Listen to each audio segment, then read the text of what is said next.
poner atención a lo que la palabra del Señor tiene para nosotros en esta hora. Amén. Vamos a abrir, hermanos, nuestras Biblias en el libro de Génesis, capítulo 3, versículo 15.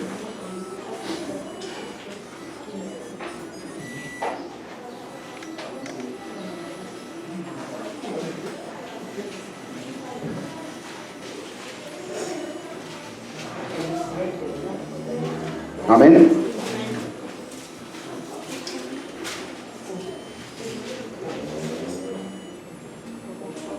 ¿Ya lo tienen? Vamos a reflexionar en lo que nos dice la palabra del Señor en esta parte de las Escrituras. Y dice: y pondré enemistad entre ti y la mujer, entre tu simiente y la simiente suya. Esta te herirá en la cabeza y tú le herirás en el calcañar. Pon atención a lo que la palabra del Señor nos va a enseñar, valga la redundancia, en esta mañana. Y aquí Dios le está dando una situación determinante al enemigo, a Satanás. Dice: y pondré enemistad entre ti y la mujer.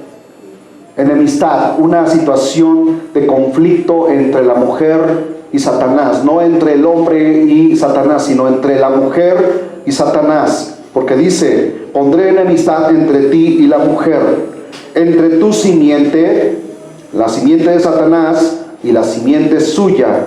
Esta te herirá en la cabeza y tú le herirás en el calcañar. Aquí, en el momento en que Adán y Eva habían caído en desobediencia, en pecado, inmediatamente Dios da el plan de salvación.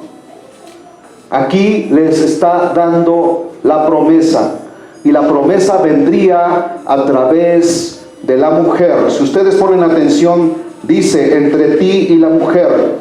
Dios le está hablando al diablo, le está diciendo: de la simiente de ella vendrá el que te encarará y te pondrá en tu lugar.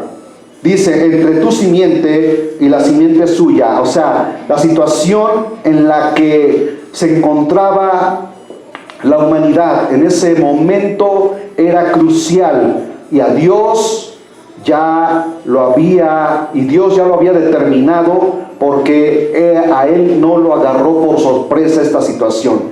Él ya lo sabía, y por eso la Escritura dice que desde antes de la fundación del mundo, él ya tenía un plan de redención para el hombre, para la humanidad. Amén.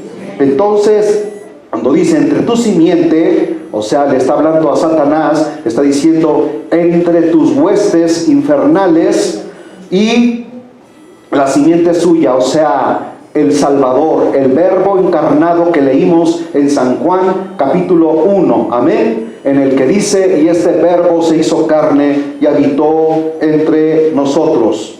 Entre la simiente suya, esta te herirá en la cabeza. ¿De qué manera la simiente de la mujer, o sea, nuestro Señor Jesucristo, que vino a nacer y nació de una mujer, le aplastó la cabeza, le asestó un golpe mortal al diablo, hermanos? Fue en la cruz del Calvario. Amén. Cuando nuestro Señor Jesucristo estaba colgado en el madero, allí se estaba cumpliendo esta promesa que Dios hizo, y le dijo a la mujer: tu simiente le aplastará la cabeza. Y fue nuestro Señor Jesucristo, que a través de los tiempos transcurrieron 4000 años para que esto se pudiese llevar a cabo. Y dice: y tú le herirás en el calcañar. O sea, ¿de qué manera Satanás heriría a la simiente de la mujer? Bueno, Satanás se ensañó porque Jesús estaba a la deriva en esa situación. Dios lo dejó allí para que fuese maltratado, para que fuese humillado, y aún la Escritura dice que fue expuesto en la cruz. Y hermanos, los demonios vitoreaban y decían: crucifíquenlo, crucifíquenlo. A muchos sanó, a sí mismo, a muchos salvó, a sí mismo no se puede salvar. ¿Quiénes eran los que gritaban allí? Los mismos demonios que incitaban a la humanidad y lo injuriaban. Y todo esto, hermanos, Jesús lo sabía porque estaba escrito en las Sagradas Escrituras. Todo ya había sido profetizado por los profetas, había sido, hermanos, anunciado por los profetas, de tal manera que esto nos lleva a entender que el plan de redención de Dios estaba todo planeado, todo dispuesto para que, hermanos, nosotros hoy pudiésemos estar aquí alabando su nombre. ¿Cuántos dan gloria? Le dan gloria a Él. Y bueno, esto es en el libro de Génesis. Y recuerden que sus hijos fueron enseñados en esta doctrina, en la que sabían perfectamente cuál era el camino para poder acercarse a Dios, porque el hombre había sido distanciado de tal manera que ya no había esa relación, esa comunión directa con Dios, sino a través de sacrificios. Y Caín lo sabía perfectamente, Abel lo sabía perfectamente, y Abel ofreció un sacrificio de un cordero, y Caín pudo haberlo ofrecido también. Sin embargo, él quiso hacer su voluntad. Y esta es la religiosidad del hombre, en el que quiere hacer su propia voluntad. Yo me puedo salvar por mis propios medios, hermanos. Y es lo que piensa la humanidad. Es que la salvación puede ser alcanzada porque soy una buena persona, porque me porto bien, porque incluso dicen todos, y lo constantemente allí en la calle tú le preguntas a una persona: ¿eres una buena persona? Sí, yo me considero una buena persona. Y bueno, la religiosidad, el temperamento de las personas que los lleva a su orgullo, a su vanidad, y decir: yo soy una persona que me he ganado el cielo, cuando no es así. Si hubiese Caín ofrecido un sacrificio como el de su hermano, hubiese agradado a Dios. Pero él quiso seguir el camino de la religión, en el que yo me puedo salvar por mis obras, mas no por la misericordia y la gracia de Dios. En el libro de Job, vean ustedes, hermanos, que el libro de Job es uno de los libros más antiguos de las Escrituras, y sin embargo allí se encuentra una porción de las Escrituras en la que podemos encontrar una expresión en la cual Job sabía que un día su Redentor vendría al mundo para dar su vida por él. Amén. Aunque Job no vivió en los tiempos de Jesús, sin embargo, la Biblia, la historia enseña que el libro de Job es mucho más antiguo que el Génesis. ¿En qué fecha fue escrito? No lo sabemos. Sin embargo, el libro de Job habla, y este hombre, en la situación en la que se encontraba, pudo decir estas palabras. Job 19:25 dice: yo sé que mi Redentor vive, amén, y al fin se levantará sobre el polvo. ¿Qué era lo que Job sabía? Job tenía plena conciencia de que un día vendría su Salvador, su Redentor. Recuerden que la palabra Redentor significa el que compra, el comprador.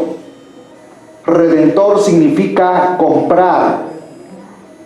Por eso en el libro, hermanos, de Ruth, cuando Booz le dice a su pariente: redime tú, o sea, compra los bienes de la suegra de Ruth, que era Noemí, para que ella pueda ser reivindicada o vindicada, ¿sí? Y no perdiese sus bienes. ¿Qué le dio a entender cuando le dijo, redime tú? Le dice, compra los bienes para que no se pierdan y ellas queden sin heredad. Allí hay una enseñanza profunda, hermanos, de lo que Dios hizo con nosotros. Booz compró los bienes, pero también compró a Ruth. Cuando el pariente de Booz no quiso redimir, le dice, redime tú y adquiere los bienes de Noemí. Y le dice, bien, ustedes son testigos de lo que mi pariente acaba de manifestar. Y entonces se quitó el zapato y se lo dio a Booz en señal de que estaba de acuerdo. Y así era en aquellos tiempos. Pero ¿qué significa, hermanos, esto que estamos hablando aquí? Booz es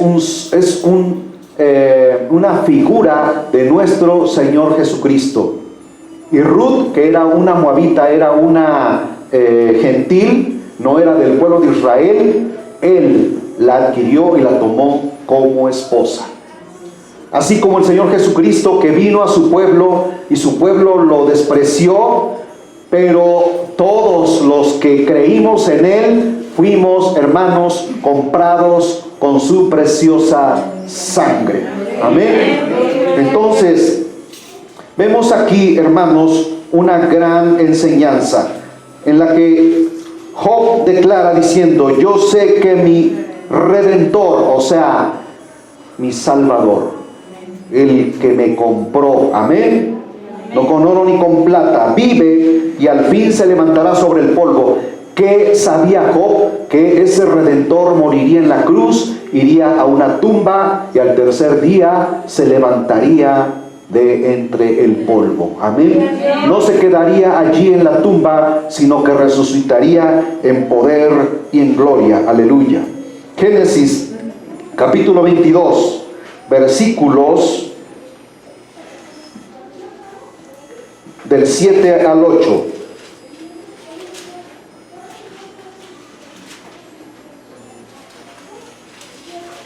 Nos da una gran enseñanza aquí.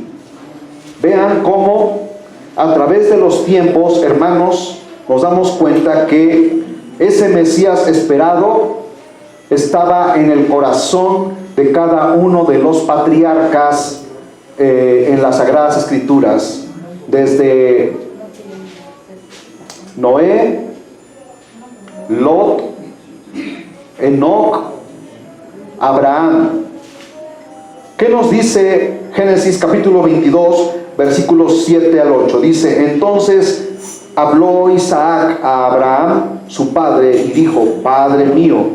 Y él respondió, heme aquí, mi hijo. Y él dijo, he aquí el fuego y la leña, mas ¿dónde está el cordero para el holocausto? Y respondió Abraham. Vean aquí las palabras de fe de este hombre. Porque a pesar de que sabía que no había un cordero, le dice a su hijo con fe, mirando, hermanos, hacia el futuro, y dice, Dios se proveerá de cordero para el holocausto, hijo mío. E iban juntos. Y ahora en su corazón él tenía una esperanza, hermanos, de que fuese que Dios permitiese que su hijo fuese sacrificado, aunque, hermanos, ustedes saben perfectamente que Dios tiene prohibidos los sacrificios humanos, pero Dios estaba probando la fidelidad de Abraham, su obediencia.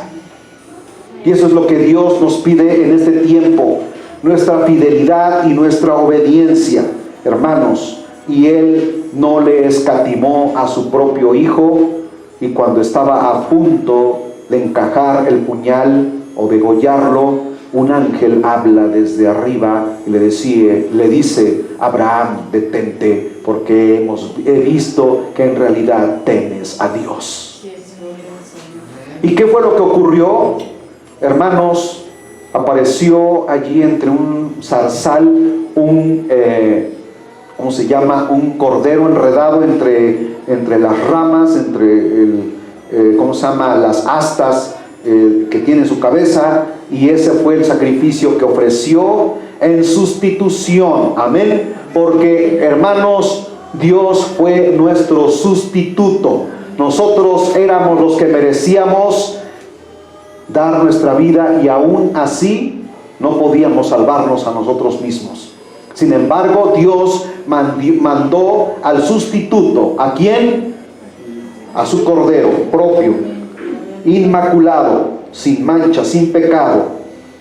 Por eso dice aquí, y respondió Abraham en el versículo 8: Dios se proveerá de cordero para el holocausto, hijo mío, bendito sea su santo nombre. Pero en Génesis capítulo 22 versículo 2 dice: y dijo, toma ahora tu hijo único, toma ahora tu hijo, tu único Isaac, a quien amas, y vete a tierra de Moria, y ofrécelo allí en holocausto sobre uno de los montes que yo te diré. Ahora, ustedes deben saber que ese lugar geográficamente fue el lugar en el que nuestro Señor Jesucristo fue crucificado, en el monte Moria. Allí donde estaba, hermanos, fue construido el templo de Jerusalén por Salomón. Después fue destruido y se edificó el segundo templo, que después fue destruido después de Cristo. Hermanos, en el monte de la calavera, todo eso era lo que conformaba el monte Moria. Y allí donde Abraham iba a ofrecer en sacrificio a su hijo, Dios sustituyó su cordero y se cumplió la promesa. ¿Cuántos alaban su nombre? Bendito Dios. Ustedes deben saberlo. Por eso vamos a Segunda de Crónicas, capítulo 3, versículo 1. Amén.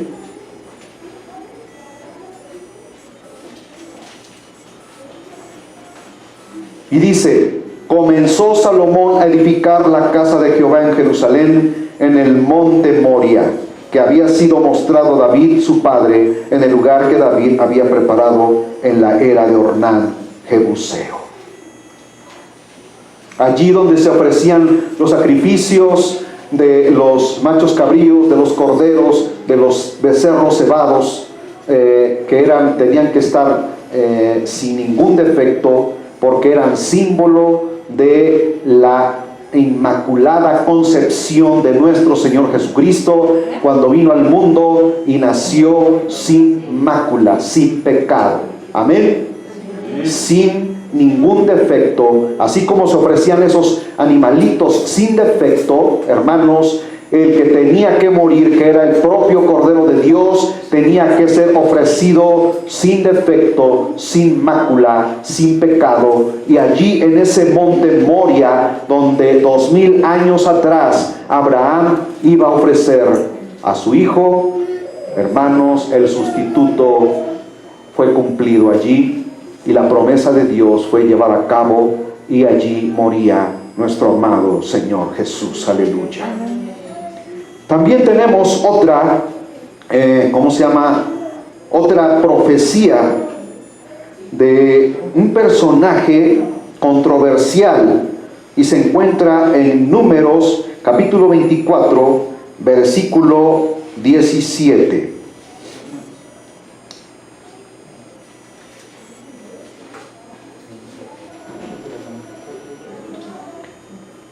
¿Quién era este personaje que dio esta revelación y que fue dada porque el Espíritu Santo le dijo que hablara? Vamos a hacer una pequeña remembranza, hermanos, para que ustedes puedan entender de qué estamos hablando aquí. El pueblo de Israel iba atravesando el desierto, y había un rey llamado Balac.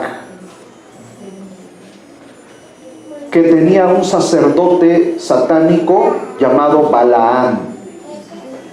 Y le dijo a ese sacerdote: ve y maldíceme al pueblo de Israel, porque me van a querer atacar, y si me los maldices, entonces esa maldición caerá sobre ellos.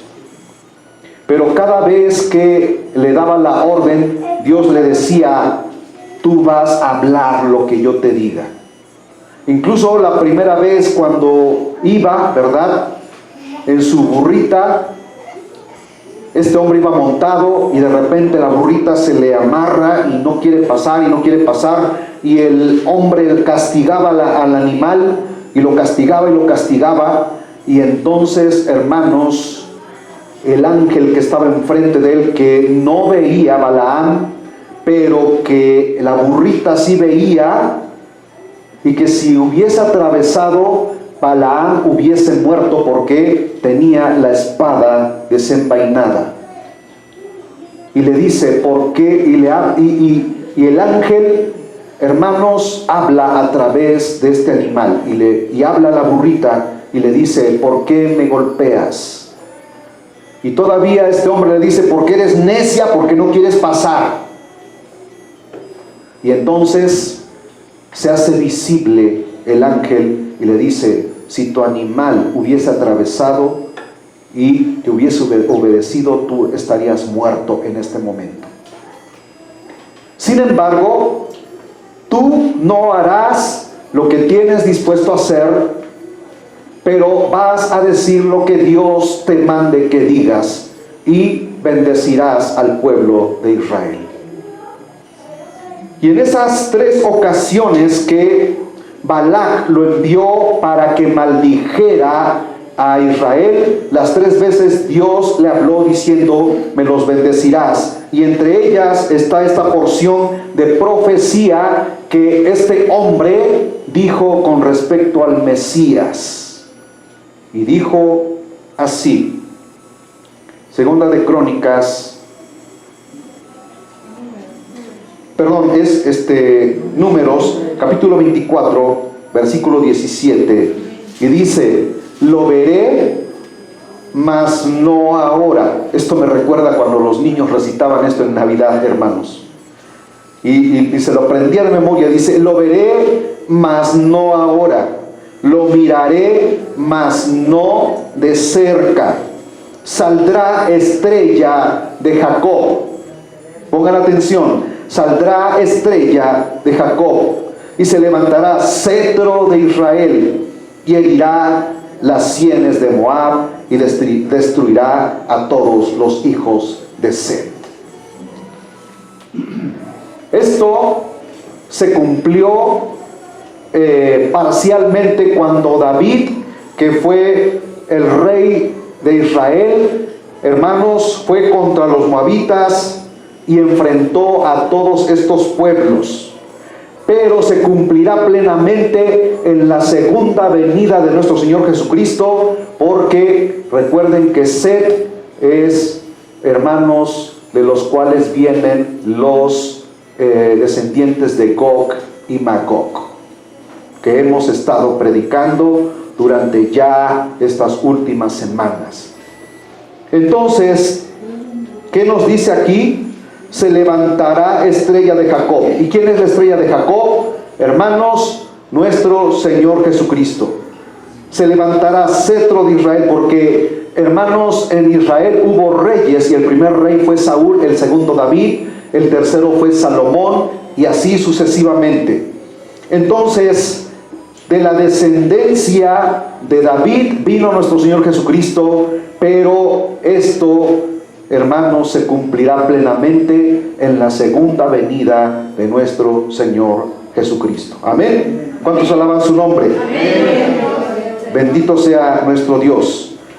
Ahora, otra de las cosas maravillosas que, hermanos, a través de los tiempos nos habla sobre el advenimiento de nuestro Señor Jesucristo y la forma en que Él sufriría por causa de nuestra condición, tomando nuestro lugar, y que es la exacta expresión que él dijo cuando estaba clavado en la cruz, que el rey David, hermanos, inspirado por el Espíritu Santo, escribió textualmente las mismas palabras de Jesucristo cuando estaba en la cruz. Y es el Salmo 22, versículo 1, cuando nos dice allí, hermanos, vayamos a ese Salmo, Salmo 22.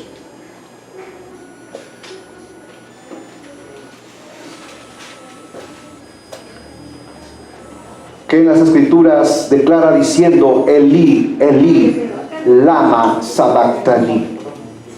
Elí, Elí, lama sabactani. Que traducido es, Dios mío, ¿por qué me has desamparado? Qué maravilloso. ¿Cuántos alaban el nombre del Señor? Estas palabras fueron escritas por el rey David. Yo muchas veces leí este salmo y yo no entendía por qué David había escrito esto. Sin embargo, a través del tiempo, escuchando a predicadores, hermanos, me pude dar cuenta que el rey David no hablaba de sí mismo, sino de el niño Jesús, que un día crecería y daría su vida por él y por la humanidad en la cruz del Calvario. Leámoslo todos, hermanos. Dice así: Dios mío, todos fuerte, Dios mío, ¿por qué me has desamparado? ¿Por qué estás tan lejos de mi salvación y de las palabras de mi clamor? Porque ciertamente, hermanos, cuando nuestro Señor Jesucristo estaba en el huerto de Getsemaní, estaba allí clamando, diciendo: Padre, si es posible, que pase de mí esta condición por la cual tengo que atravesar, pero no se haga mi voluntad, sino la tuya. Qué tremendo, hermanos. Jesús sabía lo que le sobrevendría en unas cuantas horas.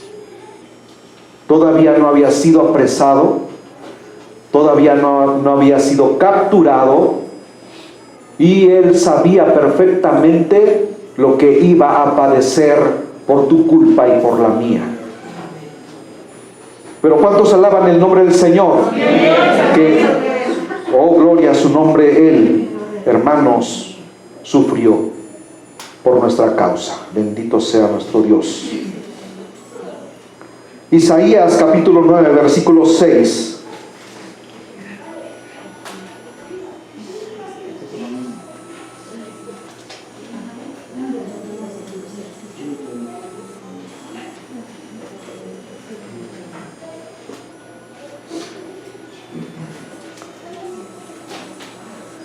El pronunciamiento, la declaración anticipada de que vendría un niño, un bebé, a nacer en esta tierra, entre los seres humanos.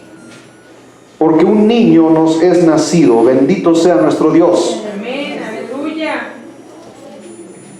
Si Jesús, hermanos, independientemente de la fecha en que Él haya nacido, si nosotros no proclamamos su nacimiento, entonces no tienes por qué predicar un sacrificio,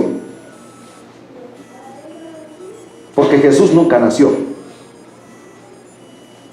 ¿Sí lo estás entendiendo? Si Jesús, hermanos, tú no proclamas su nacimiento, aunque no estoy diciendo aquí, ¿verdad?, que Jesús haya nacido un 25 de diciembre, pero proclamas que Él vino al mundo, y si no lo haces, y si no das testimonio de Él, entonces no prediques que Él murió en la cruz del Calvario. Porque para poder Él sufrir en la cruz, tuvo que nacer. Sí, gloria y fue un regalo de Dios. Miren, una cosa importante, hermanos.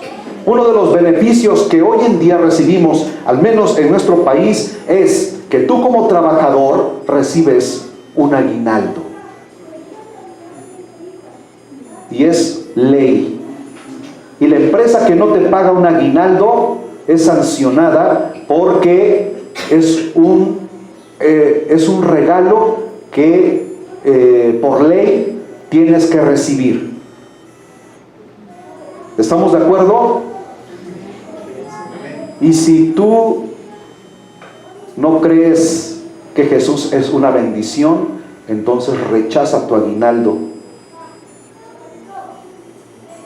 No lo recibas. Diles, yo rechazo ese aguinaldo porque yo no creo en el nacimiento de Cristo. Aunque la Biblia no habla de aguinaldo, pero la misma vida de nuestro Señor Jesucristo es un regalo, hermanos, inmerecido. Gloria a Dios, así es. ¿Por qué fue establecido eso en la ley en México? Bueno, es una bendición. Yo estoy contento porque voy a recibir mi aguinaldo, hermanos. ¿Cuántos están contentos de los que trabajan? Están contentos porque van a recibir ese aguinaldo.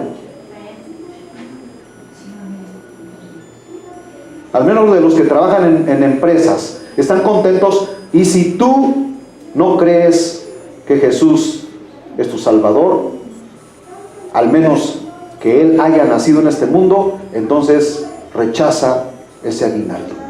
Y diles, no lo recibo porque esa es una tradición, porque esa es una costumbre.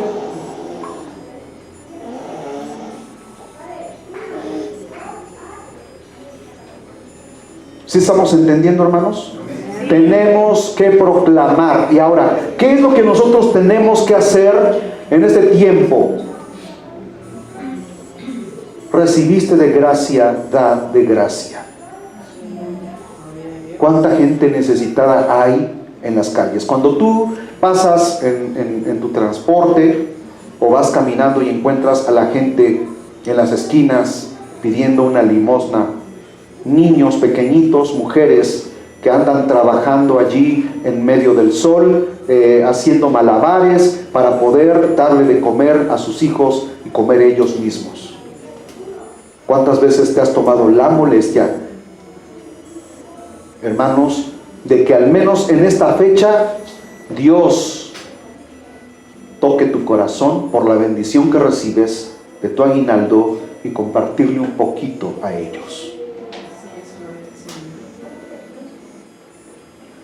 Miren, tenemos que aprender, hermanos, a que el Evangelio no es solamente el que lo expresemos con la boca, sino vivirlo plenamente.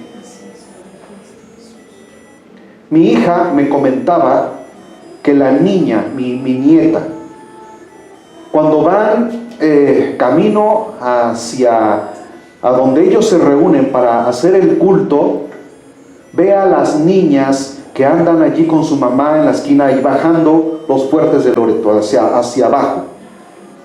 Y le dice, mami, dice, ¿por qué no compramos una despensa y le damos a esos niños que no tienen para comer?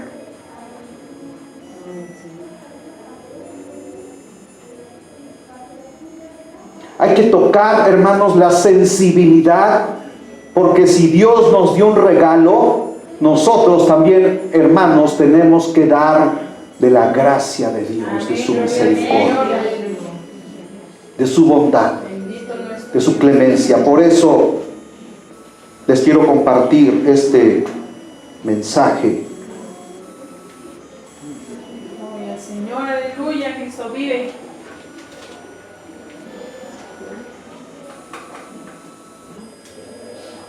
Que hace muchísimo tiempo, hermanos, se proclamaba el advenimiento de un Mesías.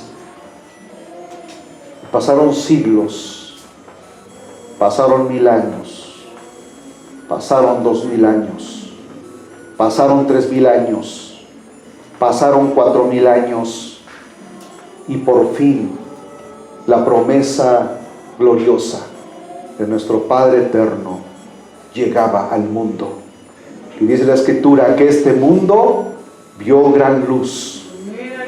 Todos estos textos los tenía yo dispuestos, pero hermanos, estoy tocando los puntos importantes.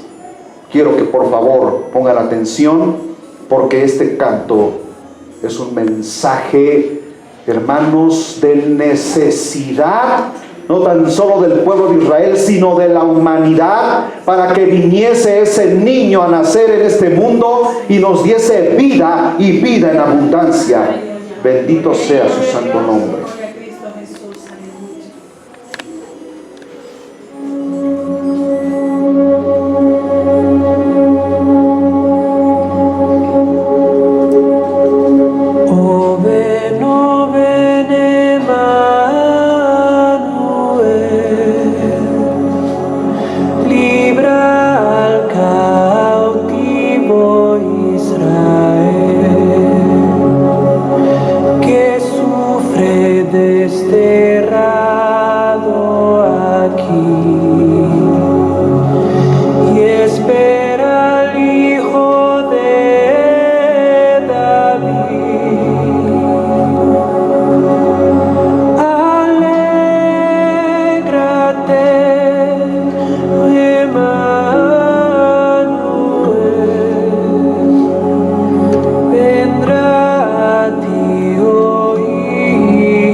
Amén.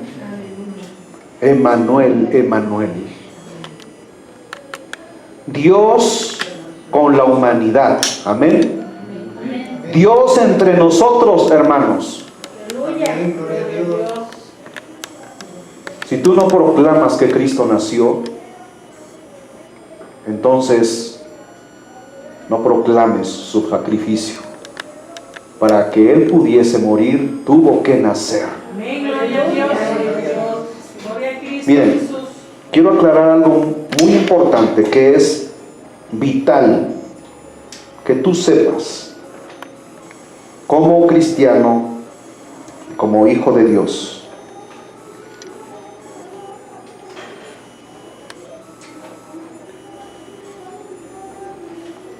Se dice que el proclamar y celebrar la Navidad es una fiesta pagana, porque la gente celebra a su manera y festejan haciendo cosas que no están en la Biblia. Pero entonces yo te hago una pregunta. Entonces Semana Santa no lo festejes tampoco. ¿Por qué? Porque es una fiesta pagana en la que el mundo festeja con borracheras, con fiestas, con idolatría, saliendo a las calles en procesiones, haciendo cosas que no están en la Biblia. ¿Están de acuerdo? Sin embargo, la gran diferencia, hermanos, entre un hijo de Dios es que tú, en tu reunión, en tu cena navideña, antes de participar de los alimentos y de las bendiciones que Dios te da, ¿qué es lo que haces primero? A ver, díganlo fuerte. Dar gracias a Dios por las viandas que están servidas y de las cuales vas a participar. Porque el invitado especial se encuentra allí. Porque Él dice, hermanos, que Él toca a la puerta de nuestros corazones. Y en el mundo no le abre la puerta de su corazón a nuestro Señor Jesucristo. Pero tú agradeces porque tienes a tu familia completa y porque la tienes con salud. Agradeces por la vida, agradeces por la salud, agradeces por el trabajo, agradeces por tu casa, por tus bienes materiales. Agradeces por todo y en todo, y agradeces en ese momento que Él vino al mundo independientemente de que haya nacido una fecha u otra. Hermanos, nosotros lo celebramos los 365 días del año, las 24 horas del día, cuando oras, cuando comes en tu trabajo, cuando antes de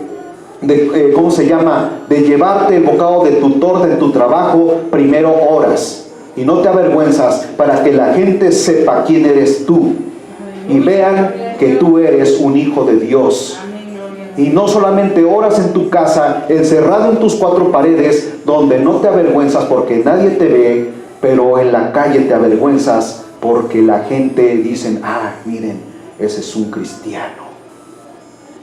¿Cómo reflejas tú tu cristiandad? Si en la calle te avergüenzas, pero en tu casa oras, ¿de qué te sirve?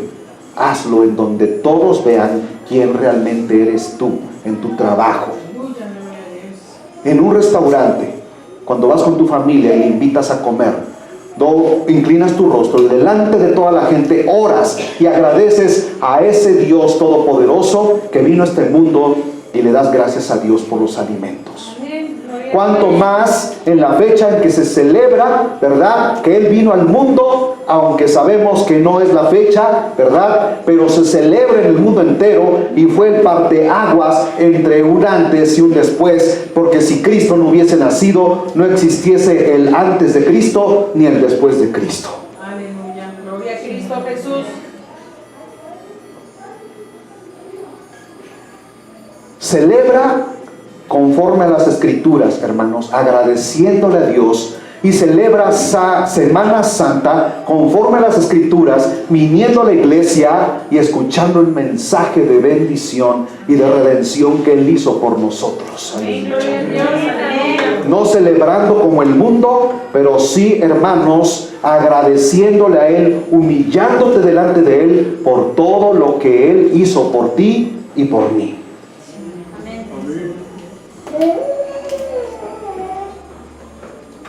Gloria a Cristo Jesús, aleluya. Isaías, capítulo 7, versículo 14, dice así: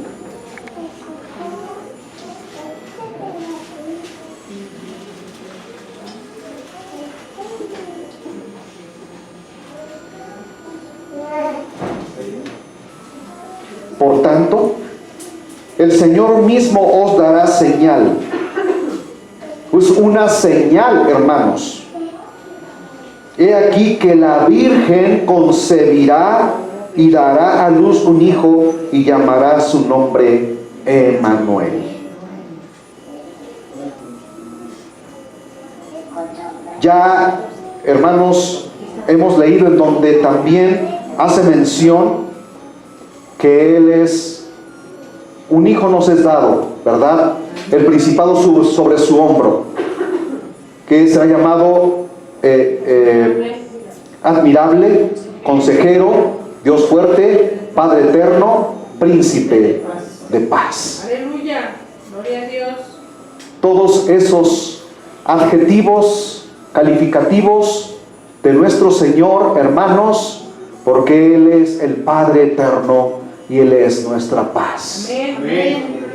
En medio de aflicciones y de tribulaciones, Él es nuestra paz. Amén. Aleluya, amén. En Mateo, capítulo 1, versículo 23, en el Evangelio de San Mateo, es el regalo más caro y más valioso de Dios.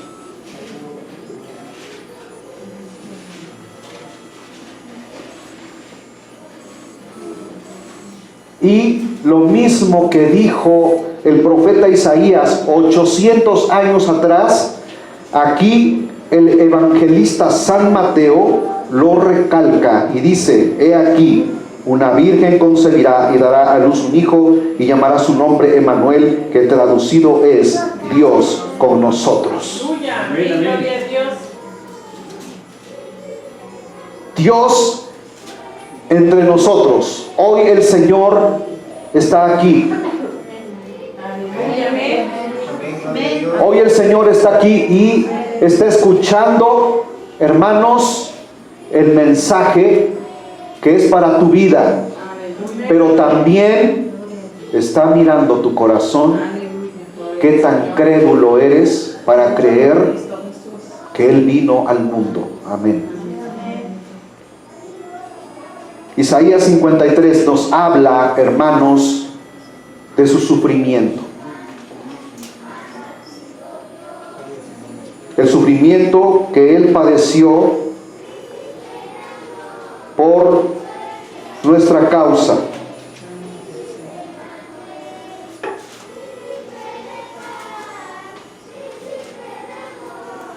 ¿Quién ha creído nuestro anuncio? ¿Y sobre quién se ha manifestado el brazo de Jehová?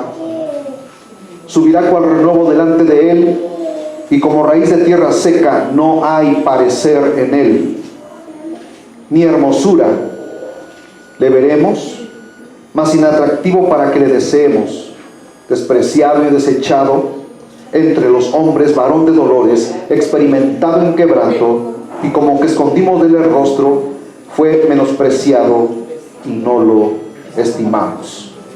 Ciertamente llevó él nuestras enfermedades y sufrió nuestros dolores, y nosotros le tuvimos por azotado, por herido de Dios y abatido.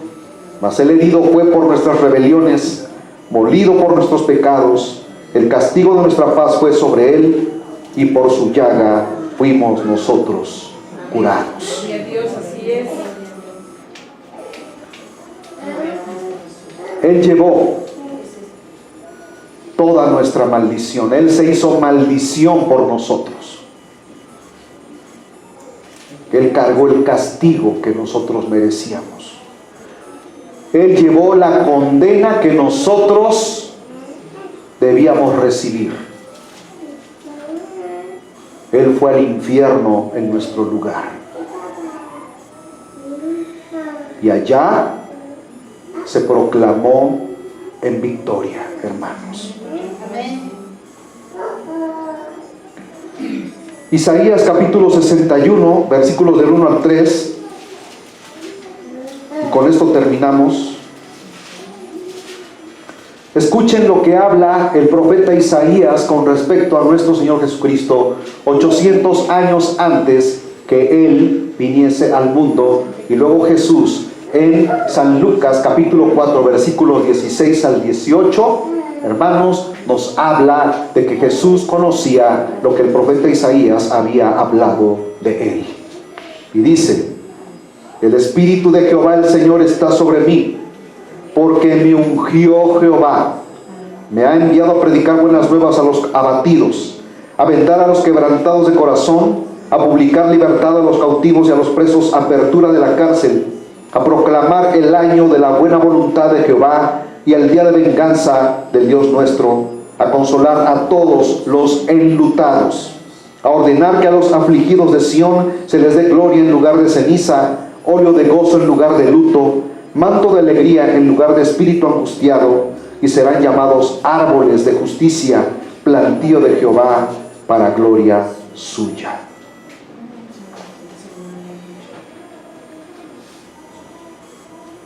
Para poder cumplir esta promesa, tuvo que nacer. Amén. Gloria a Cristo, aleluya. Y llegar a los 30 años para comenzar su ministerio.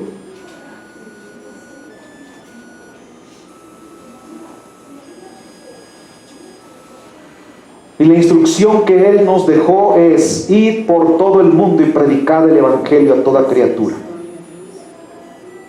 ¿Cómo proclamas tú el Evangelio? ¿Cómo llevas el mensaje de salvación? Recuerden que nuestras vidas, hermanos, están a la luz de todos los que nos observan y nos rodean, empezando por nuestra casa. Nuestros hijos aprenden de nosotros. Si tus hijos ven que oras, tus hijos van a orar. Amén. Si tus hijos ven que lees la Biblia, tus hijos leerán la Biblia.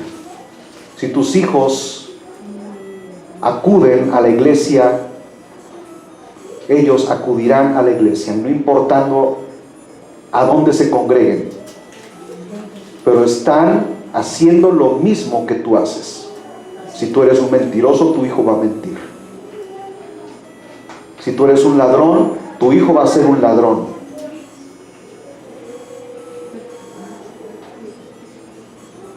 Si tú eres un incrédulo, también tu hijo va a ser un incrédulo.